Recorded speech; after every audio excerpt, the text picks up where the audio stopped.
Budget से पहले भारतीय शेयर बाजार में जबरदस्त गिरावट देखने को मिली। 25 जनवरी को सेंसेक्स और निफ्टी दोनों ही धड़ाम हुए हैं। चलिए जानते हैं कि क्या है शेयर बाजार में आई इस गिरावट की 5 अहम वजह। ग्लोबल शेयर बाजारों से कमजोर संकेतों के चलते 25 जनवरी को भारतीय शेयर बाजार गिरावट के साथ खुले और कारोबार के अंत में सेंसेक्स 774 अंक गिरकर 60,205 पर और निफ्टी 226 अंक गिरकर 17,892 पर बंद हुआ है। बैंकिंग शेयरों में आज जोरदार गिरावट देखने को मिली है। निफ्टी बैंक 1,086 अंक गिरकर 41,648 पर बंद हुआ है।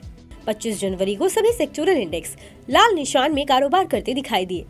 चलिए अब जानते हैं कि शेयर बाजार में आई इस गिरावट की क्या है 5 अहम वजह। Union budget 2023 budget short term में शेयर बाजार को प्रभावित करने वाला एक बड़ा इवेंट है। कारोबारी वित्त मंत्री के ऐलानों और घोषणाओं से अलग सेक्टर्स को होने वाले फायदे और नुकसान को समझने और उसके अनुसार खुद की पोजीशन लेने की कोशिश करेंगे। अकेडमी कैपिटल मैनेजमेंट के शिहार्दी सेन ने कहा, मौजूदा व्यवस्था की जटिलता को देखते हुए कैपिटल गेन टैक्स को कुछ सरल बनाए जाने की आवश्यकता है। हालांकि अगर इक्विटी पर लगने वाले कैपिटल गेन टैक्स की प्रभावी दर बढ़ती है तो इसका बाजार पर काफी नकारात्मक असर पड़ेगा।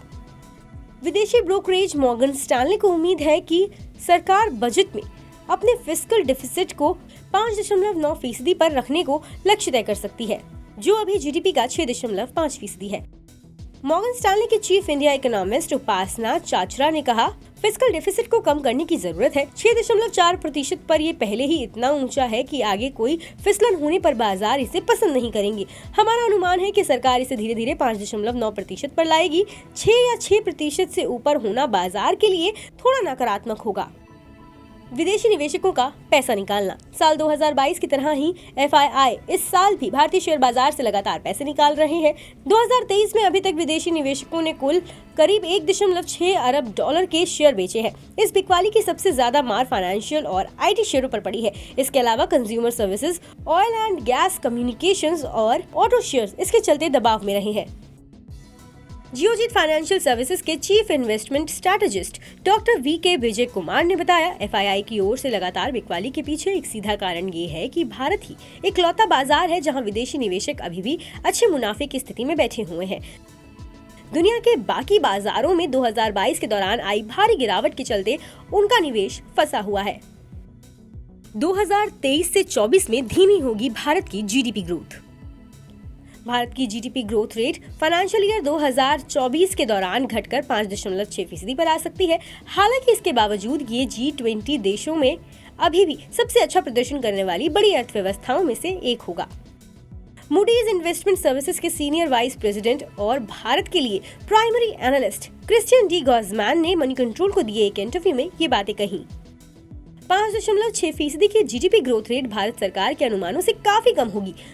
आरबीआई ने मौजूदा फाइनेंशियल ईयर में देश की जीडीपी ग्रोथ रेट 7% और अगले फाइनेंशियल ईयर में 6.5% रहने का अनुमान जताया है।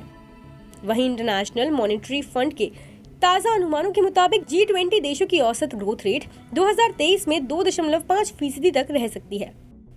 F&O expiry. आमतौर पर एक्सपायरी के एक दिन पहले बाजार में काफी उतार चढ़ाव देखा जाता है। स्वास्तिका इन्वेस्टमार्ट लिमिटेड के रिसर्च हेड संतोष मीणा का कहना है कि बाजार पिछले साल के पैटर्न पर चल रहा है। 2022 में निफ्टी ने जनवरी के दूसरे और तीसरे सप्ताह में डोजी कैंडल देखा है। इसी के बाद जनवरी के अंतिम सप्ताह में तेज गिरावट आई। उन्होंने कहा, तकनीकी रूप से निफ्टी इस 17,800 के मजबूत सपोर्ट लेवल के पास है। अगर ये इससे नीचे आता है तो 17,725 और 17,425 पर इसके लिए अगला सपोर्ट होगा। इसके ऊपर हम 18,500 और 18,650 की ओर रैली की उम्मीद कर सकते हैं। कमजोर ग्लोबल संकेत। S&P 500 इंडेक्स 24 जनवरी को एक भारी उतार चढ़ाव भरे सत्र के बाद लाल निशान में बंद हुआ था। डाउ जोन्स इंडस्ट्रियल एवरेज 104 अंक बढ़कर 33,733 पर, S&P 500 2.86 अंक गिरकर 4,016.95 पर और नैस्डैक कंपोजिट 30.14 अंक गिरकर 11,334 पर बंद हुआ। वॉल स्ट्रीट पर कमजोर रुख के चलते एशियाई बाजार भी 25 जनवरी को मिले जुले संकेतों के साथ खुले। अमेरिकी फेडरल रिजर्व आगामी 1 फरवरी को ब्याज दरों को लेकर फैसला करेगा। ग्लोबल मार्केट में इस समय सबकी निगाहें इसी पर टिकी हुई हैं। बाजार के जानकार ब्याज दरों में 0.25% की बढ़ोतरी की उम्मीद कर रहे हैं। विजय कुमार ने कहा, उम्मीद है कि अधिक बढ़ोतरी बाजार पर नकारात्मक असर ला सकती है। बता दें कि यहाँ मुहैया जानकारी सिर्फ सूचना हेतु दी गई है। मार्केट में निवेश बाजार जोखिमों के अधीन है। निवेशक के तौर पर पैसा लगाने से पहले हमेशा एक्सपर्ट से सलाह लें। मनी कंट्रोल की तरफ से किसी को भी पैसा लगाने की यहाँ कभी भी सलाह नहीं दी जाती है।